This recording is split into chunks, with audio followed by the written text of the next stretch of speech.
Pernahkah kamu menonton siaran di televisi, entah itu berita, hiburan, ataupun iklan, dan kamu merasa bahwa siaran tersebut sepertinya memiliki sesuatu hal yang terselubung? Atau kalian mungkin pernah menonton acara berita yang justru membicarakan keseharian para politikus yang sedang berkompetisi mendapatkan kursi? Well, kami dari kelompok 6 akan menjawab pertanyaan yang selama ini mengelilingi kepalamu. Untuk menjawab pertanyaan-pertanyaan tadi, mari kita berkenalan dengan suatu kajian ilmu bernama ekonomi politik media. Wah, terdengar rumit ya, karena ini mengkombinasikan 3 istilah yang mempunyai makna yang sangat luas. Tapi kami tidak akan membuat kamu pusing, kita coba ambil salah satu definisi paling sederhana dari teori ekonomi politik ini. Menurut Moskow, ekonomi politik media dapat dipahami sebagai adanya hubungan kekuasaan dalam sumber-sumber ekonomi yang ada dalam masyarakat.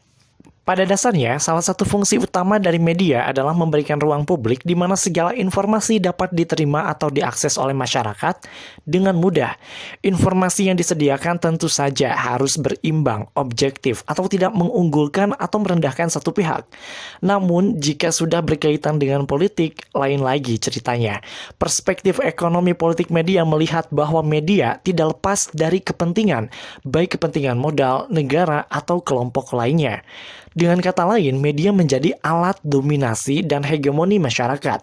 Proses dominasi ini menunjukkan adanya penyebaran dan aktivitas komunikasi massa yang sangat dipengaruhi oleh struktur ekonomi politik masyarakat yang bersangkutan.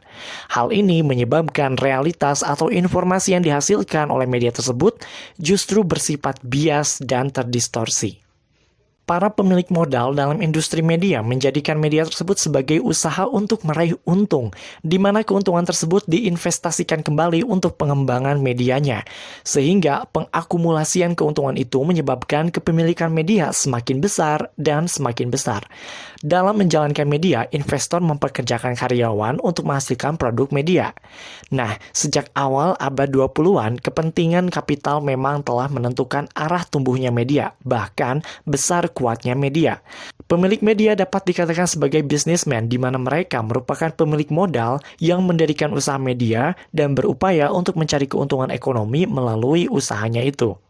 Memasuki era modern, media massa telah memasuki era industri atau telah menjadi institusi ekonomi. Ciri dari era industrialisasi adalah adanya kebutuhan modal yang cukup besar untuk mendirikan dan mengelola bisnis media massa. Kondisi ini membuat bisnis media hanya bisa dilakukan oleh para pemodal kuat. Pemodal akan menanamkan uangnya tidak hanya untuk mengembangkan perusahaan, tapi juga untuk menghadapi persaingan bisnis yang cukup ketat. Maka, untuk mengembalikan modal yang sudah ditanamkan, pemilik media akan mengharuskan media tersebut meraih laba.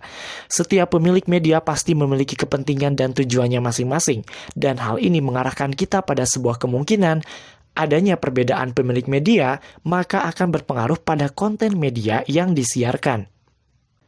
Kita ambil contoh siaran yang ada di televisi, karena televisi merupakan salah satu media yang sangat efektif untuk menyampaikan informasi, sehingga secara tidak langsung pemberitaan pada televisi dapat membentuk opini publik dengan mudah. Pada pemilu legislatif yang diselenggarakan pada tahun 2014 kemarin, di Metro TV, sebelum Nasdem berkoalisi dengan PDIP, Surya Paloh adalah sosok yang banyak diberitakan di Metro TV dan kebanyakan berita yang dimuat bernada positif.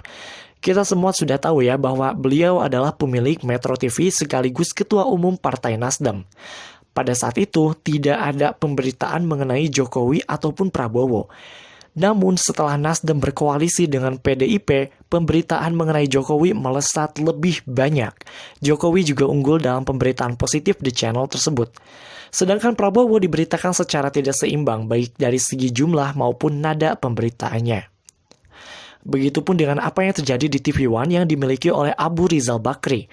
Pada awalnya, pemberitaan di sana lebih banyak menyiarkan tentang keunggulan-keunggulan ARB yang merupakan bagian dari Partai Golkar. Namun, setelah mereka berkoalisi dengan Partai Gerindra, pemberitaan di TV One 180 derajat lebih banyak memberitakan informasi mengenai Prabowo dan semua beritanya bernada positif. You get my point, do you? Oke, kita kembali pada fungsi utama dari media tadi, yaitu menyediakan ruang publik atau informasi yang objektif, berimbang, dan tidak berat sebelah. Seperti yang telah disebutkan sebelumnya, memang jika sudah bertemu dengan politik, ceritanya menjadi berbeda gitu ya. Ini terjadi dalam ranah politik. Bagaimana jika hal ini juga terjadi pada sektor lainnya?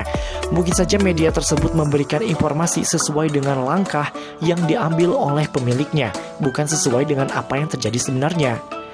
Oleh sebab itu, jika tidak ingin diperdaya media, marilah kita menjadi penonton yang bijak dan bisa melihat siaran-siaran di televisi dengan kritis.